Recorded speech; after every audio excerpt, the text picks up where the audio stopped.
Selamat pagi, siang, sore, dan malam, dan selamat tahun baru 2025. Saya ucapkan dari alun-alun Kota Lembang, Kabupaten Bandung Barat, Provinsi Jawa Barat. Masih bersama saya di sini guys, di channel YouTube Muji Kurniawan. Ya, saat ini saya sedang berada di alun-alun Lembang guys, dimana tampak suasananya cukup syahdu, cukup menyejukkan mata dan juga menyejukkan akal dan pikiran guys. Dan inilah Masjid Agung Kota Lembang, Kabupaten Bandung Barat, Provinsi Jawa Barat.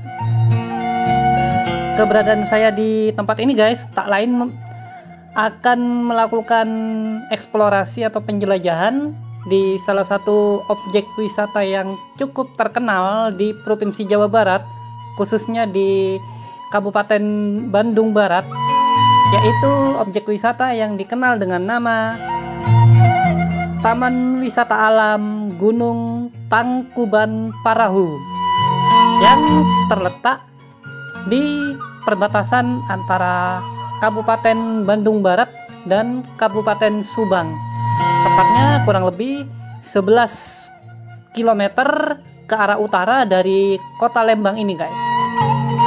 Bagaimana keseruannya? Simak terus video ini dan selamat menyaksikan.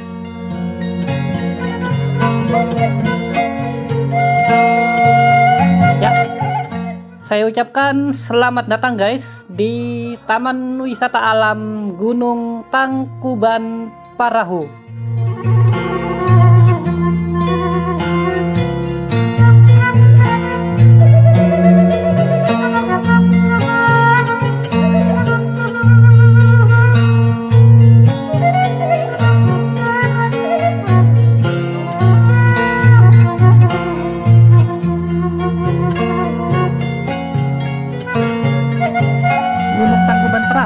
Terletak kurang lebih 30 km di utara Kota Bandung. Gunung api yang masih aktif ini merupakan salah satu daerah tujuan wisata yang menarik di Jawa Barat. Dengan lingkungan alam yang sejuk serta deretan kawah yang terbentang menjadi daya tarik tersendiri. Suhu rata-rata harian adalah 17 derajat Celcius pada siang hari dan 2 derajat Celcius pada malam hari, sehingga cukup dingin ya guys. Dan dianjurkan bagi wisatawan yang akan berwisata ke Tangkuban Parahu disarankan menggunakan jaket yang tebal bagi yang tidak terbiasa dengan udara dingin.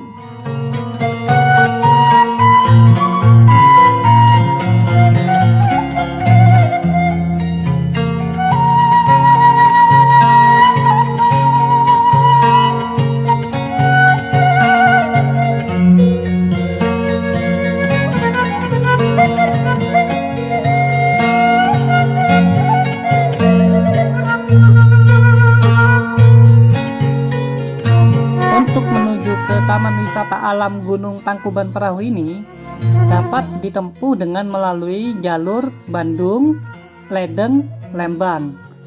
Bagi pengguna kendaraan roda 2 dapat menggunakan jalur alternatif Bandung-Lembang, yaitu melalui Dago dan Pagerwangi yang berjarak sekitar 5 km melewati Pasar Lembang. Jalan menuju kawasan wisata Tangkuban Parahu ini sudah dalam keadaan baik dan lebar, tetapi memang terdapat beberapa tikungan yang cukup tajam dan curam dikarenakan kontur pegunungan, dan juga terdapat tanjakan dan turunan yang cukup curam. Jika dari Lembang hanya sekitar 11 km ke arah Subang untuk dapat mencapai gerbang utama masuk objek wisata Tangkuban Parahu.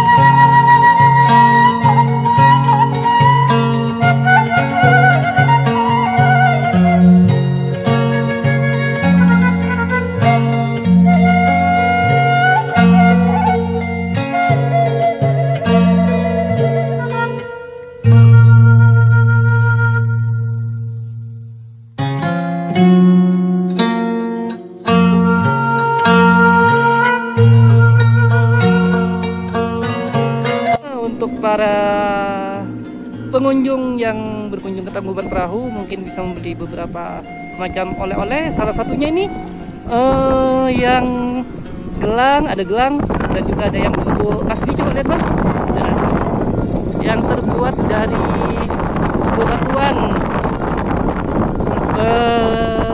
bebatuan Gunung Tangkuban Perahu.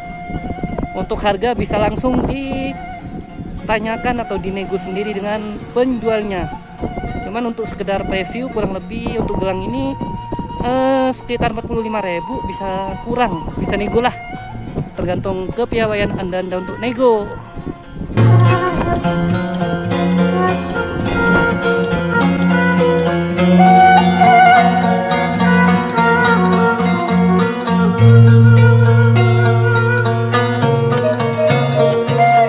Untuk tiket wisata Tangkuban Perahu sendiri itu terbagi dalam 2 tipe, yaitu wisatawan lokal dan wisatawan mancanegara. Dimana untuk wisatawan lokal harga tiket masuk sebesar Rp30.000 per orang pada hari kerja dan Rp40.000 per orang pada hari libur. Sedangkan untuk wisatawan mancanegara sebesar Rp200.000 pada hari kerja dan Rp300.000 pada hari libur. Sedangkan untuk kendaraan roda 2 sebesar Rp15.000 pada hari kerja dan Rp20.000 pada hari libur. Sedangkan untuk kendaraan roda 4 mobil yaitu Rp35.000 pada hari libur dan Rp30.000 pada hari kerja. Sedangkan untuk rombongan pelajar atau mahasiswa yaitu sebesar Rp30.000 pada hari libur dan Rp25.000 pada hari kerja per orang. Dan untuk rombongan itu dapat menggunakan bis karena akses masuk dari pintu masuk Taman Wisata Alam Gunung Tangkuban Perahu ini cukup lebar, walaupun treknya menanjak curam dan berlika-liku, tetapi bis besar bisa masuk sampai dengan area Terminal Jayagiri yang berada sekitar beberapa ratus meter di bawah titik Taman Wisata Alam Tangkuban Perahu. Dari Terminal Jayagiri, rombongan dapat melanjutkan perjalanan ke atas ke wisata Tangkuban Perahu dengan menaiki angkutan wisata yaitu ontang-anting atau shuttle bus sebesar dengan biaya Rp7.000 per orang.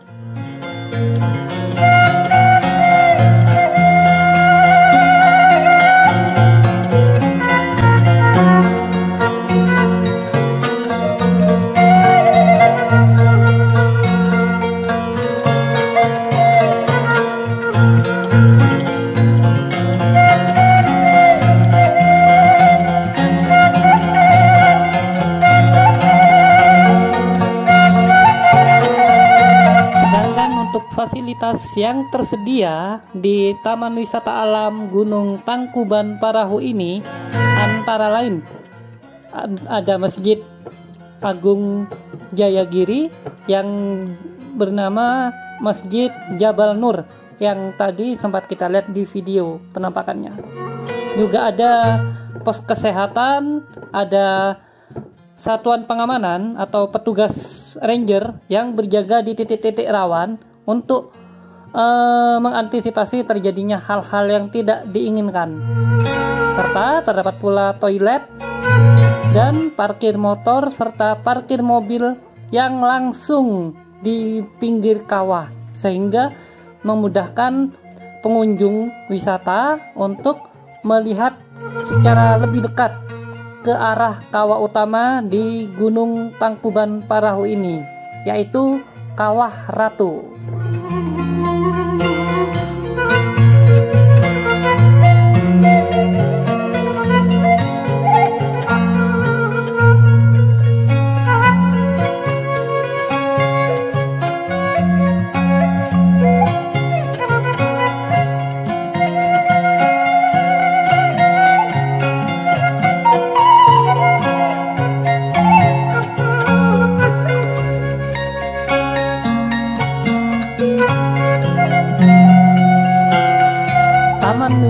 wisata alam Gunung Tangkuban Parahu ini sendiri terletak pada ketinggian 1830 meter dari permukaan laut.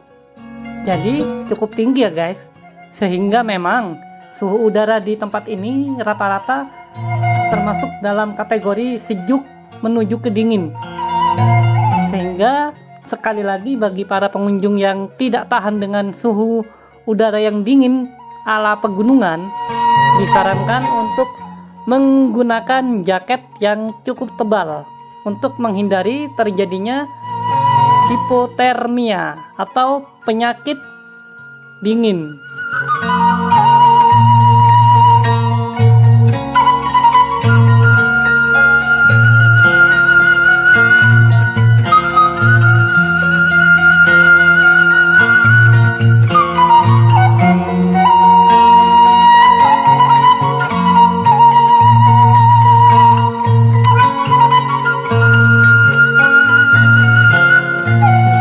Bicara tentang Tangkuban Perahu, maka kita tak akan pernah lupa tentang salah satu cerita yang sering dikisahkan pada waktu zaman kita sekolah dulu, yaitu legenda Sang Kuryang, di mana pada zaman dahulu tersebutlah kisah seorang putri di Jawa Barat bernama Dayang Sumbi.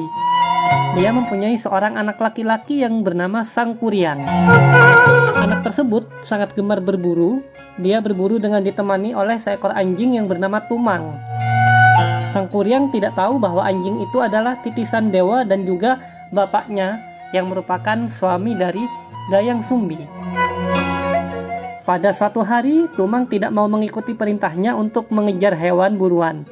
Maka anjing tersebut dibunuhnya dan di hatinya diberikan kepada Dayang Sumbi untuk dimasak. Mengetahui bahwa yang dimasak dan dimakan adalah hati dari si Tumang yang merupakan ayah Sang Kuryang dan dari suami dari Dayang Sumbi, kemarahan Dayang Sumbi pun memuncak sehingga dia memukul kepala Sang Kuryang tanpa sengaja dengan sendok nasi yang dipegangnya. Sang Kuryang terluka dan meninggalkan bekas luka di kepalanya. Dia sangat kecewa dan pergi mengembara. Setelah kejadian itu, Dayang Sumbi sangat menyesali dirinya. Dia selalu berdoa dan sangat tekun bertapa. Pada suatu ketika, para dewa memberinya sebuah hadiah. Dia akan selamanya muda dan memiliki kecantikan abadi. Setelah bertahun-tahun mengembara, Sang Kuryang akhirnya berniat untuk kembali ke tanah airnya. Sesampainya di sana, kerajaan itu sudah berubah total. Di sana, dijumpainya seorang gadis jelita yang tak lain adalah Dayang Sumbi. Terpesona oleh kecantikan wanita tersebut, maka Sang Kuryang melamarnya. Oleh karena pemuda itu sangat tampan, Dayang Sumbi pun sangat terpesona padanya. Pada suatu hari, Sang Kuryang minta pamit untuk berburu. Dia minta tolong Dayang Sumbi untuk merapikan ikat kepalanya. Alangkah terkejutnya Dayang Sumbi ketika melihat bekas luka di kepala calon suaminya. Luka itu persis seperti luka anaknya yang telah pergi merantau dulu. Setelah lama diperhatikannya, ternyata wajah pemuda itu sangat mirip dengan wajah anaknya, Sang Kuryang. Dayang Sumbi menjadi sangat ketakutan. Maka kemudian dia pun mencari upaya untuk menggagalkan lamaran Sang Kuryang. Dia mengajukan dua buah syarat. Pertama, dia meminta pemuda itu untuk membendung Sungai Citarum. Yang kedua, dia meminta Sang Kuryang untuk membuat sebuah sampan besar untuk menyeberang sungai itu. Kedua syarat itu harus sudah dipenuhi sebelum fajar menyingsing. Malam itu, Sang Kuryang melakukan tapa. Dengan kesaktiannya, dia menggerakkan makhluk-makhluk gaib untuk membantu menyelesaikan pekerjaan itu. Dayang Sumbi pun diam-diam mengintip pekerjaan tersebut. Begitu pekerjaan itu hampir selesai, Dayang Sumbi memerintahkan pasukannya untuk menggelar kain sutra merah di sebelah timur kota. Ketika menyaksikan warna merah di timur kota, sang kuryang mengira hari sudah terang. Dia pun menghentikan pekerjaannya. Dia sangat marah, oleh karena itu dia tidak dapat memenuhi syarat yang diminta Dayang Sumbi. Dengan kekuatannya, dia menjebol bendungan yang dibuatnya. Terjadilah banjir besar melanda sebuah kota. Dia pun kemudian menendang perahu besar yang dibuatnya. Perahu itu melayang dan jatuh menjadi sebuah gunung di bagian utara kota Bandung, yang sekarang bernama Tangkuban Parahu. Ya, itu sepenggal kisah tentang legenda Sang Kuryang yang konon katanya menjadi asal-usul dari terbentuknya Tangkuban Parahu. Entah benar atau tidaknya kisah itu, Allahu a'lam.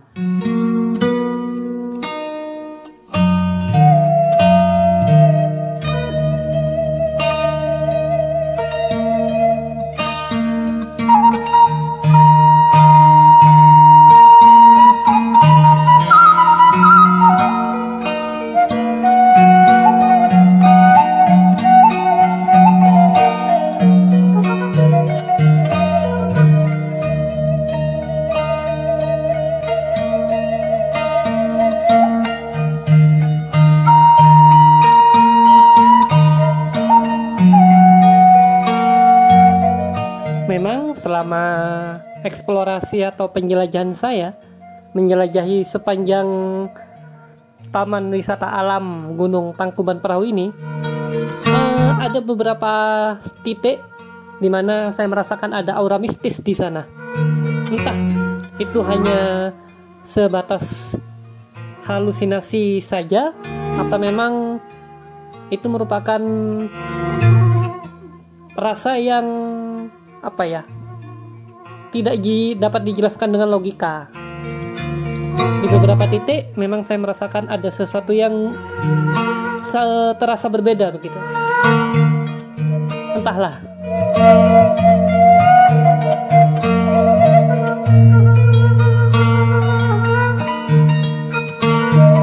Tetapi dari segi logika, untuk keamanan lokasi wisata saya rasa sudah cukup aman, karena banyak titik-titik tertentu yang cukup rawan, misalnya di beberapa titik di pinggir kawah yang lokasinya cukup curam, itu dijaga oleh para ranger yang merupakan pekerja dari PT GRPP Tangkuban Parahu, yaitu salah satu lembaga swasta yang menjadi pengelola dari Taman Wisata Alam Gunung Tangkuban Parahu ini. Dimana jika spot wisata ini sudah dikelola oleh PT secara profesional, maka saya pastikan untuk keamanan, kebersihan, kenyamanan, dan ketertiban serta kelancaran dari pengunjung itu sendiri dapat dikendalikan dan dapat diminimalkan terjadinya hal-hal yang tidak diinginkan.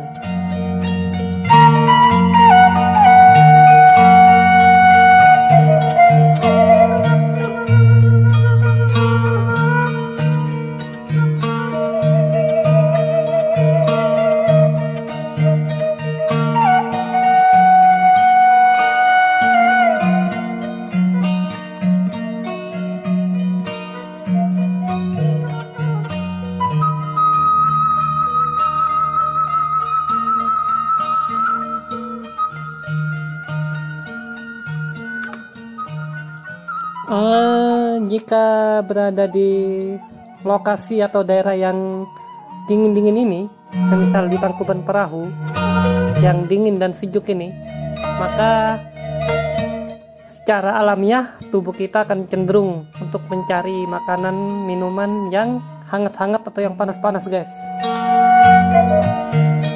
Naluri dan alamiah sekali. itu menjadi berkah bagi para pedagang di sekitar Tangkuban Parahu ini untuk menjajakan semisal ini jagung bakar, bakso, wedang jahe, dan makanan minuman lainnya yang panas dan hangat, sehingga para pengunjung dapat terpuaskan hasrat untuk makan minum yang hangat-hangat di tempat yang sangat dingin ini guys. Dan ini adalah penampakan dari kawah utama di Gunung Tangkuban Parahu ini, yaitu Kawah Ratu.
Saya berwisata ke Taman Wisata Alam Gunung Tangkuban Parahu ini guys, pada saat video ini dibuat bukan pas pada waktu tahun baru 1 Januari 2025 ini guys, karena menurut pembicaraan yang saya lakukan dengan salah seorang petugas dari PT GRPP yang sedang berjaga di salah satu titik di Tangkuban Parahu, Taman Wisata Alam Gunung Tangkuban Parahu ini akan sangat ramai sekali, bahkan cenderung macet, tidak bisa bergerak, pengunjungnya bisa sampai puluhan ribu bahkan pada saat-saat tertentu.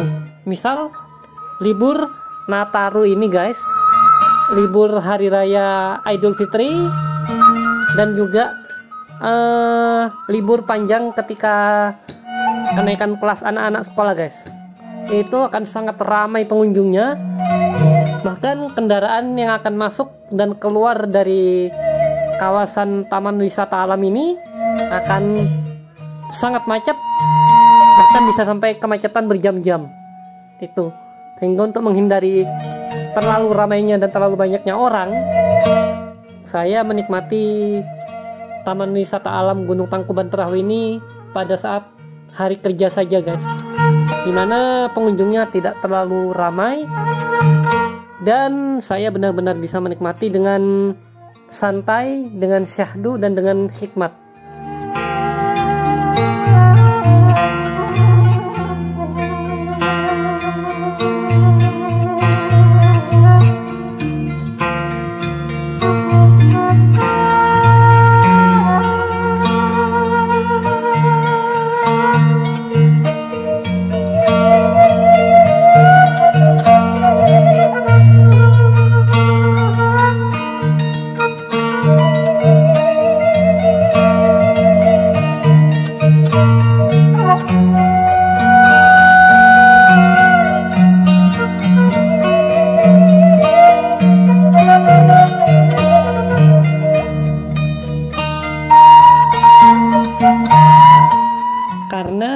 Bagi saya, esensi berwisata dan healing itu adalah merefresh atau menyegarkan pikiran dengan berkunjung ke tempat-tempat wisata yang belum pernah saya datangi, untuk melihat dan menikmati serta meresapi keindahan alamnya guys.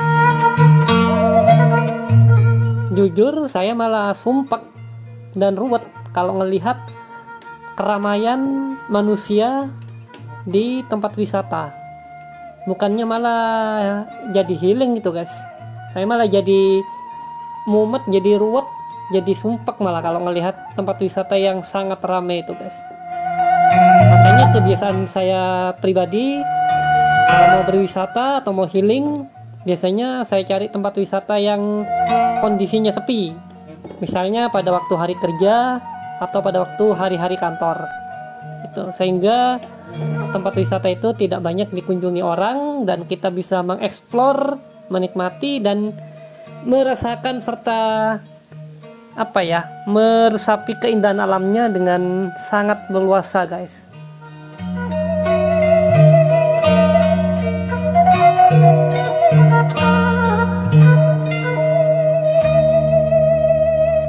Oh iya, hampir lupa, guys. Pada waktu saya berwisata ke Tangkuban Perahu ini, saya dalam mode backpacker, guys. Artinya saya tidak membawa kendaraan pribadi dan menggunakan angkutan umum sehemat mungkin. Jadi dari kota Bandung, saya menggunakan angkutan umum L300 menuju ke Lembang dengan tarif kurang lebih 10.000, dan dari kota Lembang saya menggunakan bis mini atau Isuzu Elf yang biasanya merupakan taksi dengan trayek Lembang Subang dengan biaya Rp7.000, guys. Nah, dari Elf ini kita turunnya pas di pintu masuk Taman Wisata Alam Tangkuban Perahu ini, yang posisinya kurang lebih 100 meter sebelum tugu perbatasan Bandung Barat Subang. Nah, dari pintu masuk TWA Tangkuban Perahu ini, guys, untuk menuju ke atas ke Kawah Ratu, saya menggunakan jasa ojek yang tersedia di sana dengan biaya sekali jalan itu Rp30.000, guys. Dan kalau kita pandai menawar, kemungkinan besar masih bisa ditawar. Jadi harapan saya dengan referensi yang saya berikan ini, kamu semua bisa memperkirakan dan membuat perhitungan biaya berapa yang akan kira-kira dihabiskan untuk melakukan wisata ke Tangkuban Perahu. Oh ya, guys, di video yang barusan itu juga tampak ada persewaan kuda yang disewakan untuk pengunjung wisata Tangkuban Perahu dengan tarif Rp50.000. Kalau tidak naik ya di 2025 ini, itu keliling sekitaran Kawah Ratu. Bagi yang ingin merasakan pengalaman berkuda atau naik kuda di sekeliling wisata Kawah Ratu, bisa menyewa kuda yang banyak tersedia di sana.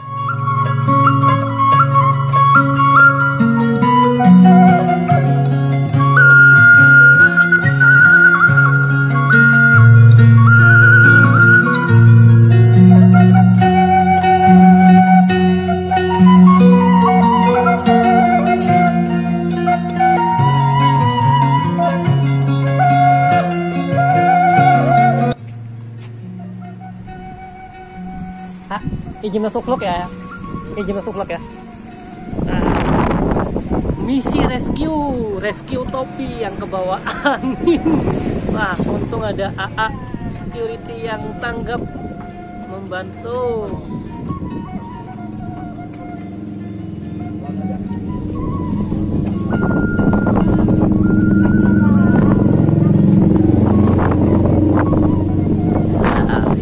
Iya, guys, mantap Pak security. Alhamdulillah. Rescue topi AA. Makasih banyak ya AA. Makasih ya AA.